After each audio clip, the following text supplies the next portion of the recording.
Shalom, selamat pagi Bapak Ibu Saudara-saudara yang dikasihi oleh Tuhan Yesus Kristus.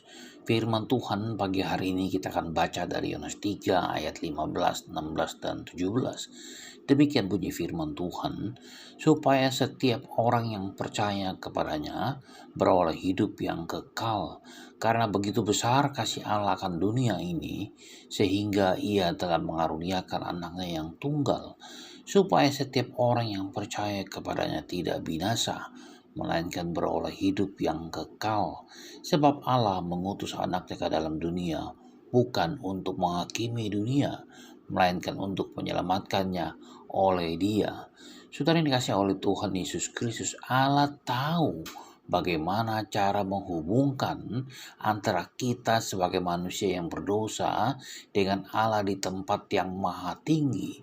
Saudara, kita ini dibawa di bumi adalah manusia yang begitu berdosa, tetapi Allah yang di atas yang maha tinggi, Dia yang bertata di dalam kerajaan surga, Dia masih mau berhubungan dengan kita, yaitu dengan mengirimkan anaknya yang tunggal, Tuhan kita Yesus Kristus. Supaya apa, saudara? Supaya kita manusia yang berdosa menjadi tidak berdosa. Itulah sebabnya Dia rela mengirimkan anaknya yang tunggal, Tuhan kita Yesus Kristus.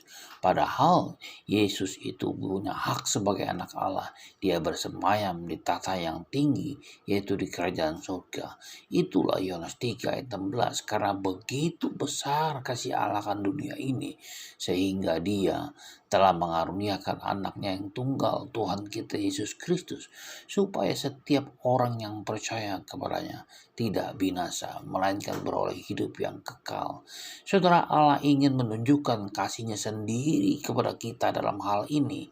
Ketika kita masih berdosa, Yesus sudah mati untuk kita, saudara. Yesus yang dilahirkan lebih dari 2000 tahun yang lalu dan telah menjalani kehidupan tanpa dosa di bumi. Kehidupan yang dijalaninya dengan kasih, melakukan penyembuhan terhadap orang yang sakit, membagikan hikmat dan kebenaran Allah kepada kita semua. Itu karena kehidupan tanpa dosanya, sehingga Yesus dapat memperbaiki hubungan kita dengan Allah. Dan kita bisa berhubungan dengan Allah melalui Tuhan kita Yesus Kristus. Yesus sangat mencintai kita, saudara, sehingga Dia rela mati di kayu salib. Dia sudah mengambil hukuman dosa kita, sebab upah dosa adalah maut.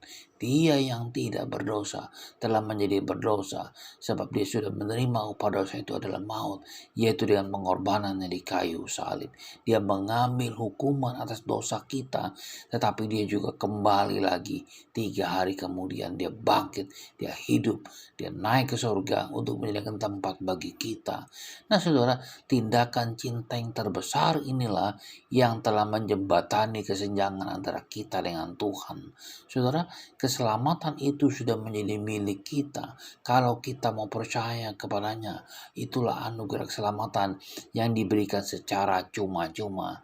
Dan untuk beroleh itu, kita tidak berlaku usaha, saudara. Kita tidak perlu berusaha apa-apa. Kita hanya menunggu saja. Sebab itulah pemberian secara cuma-cuma. Sebab itulah pemberian secara gratis, saudara.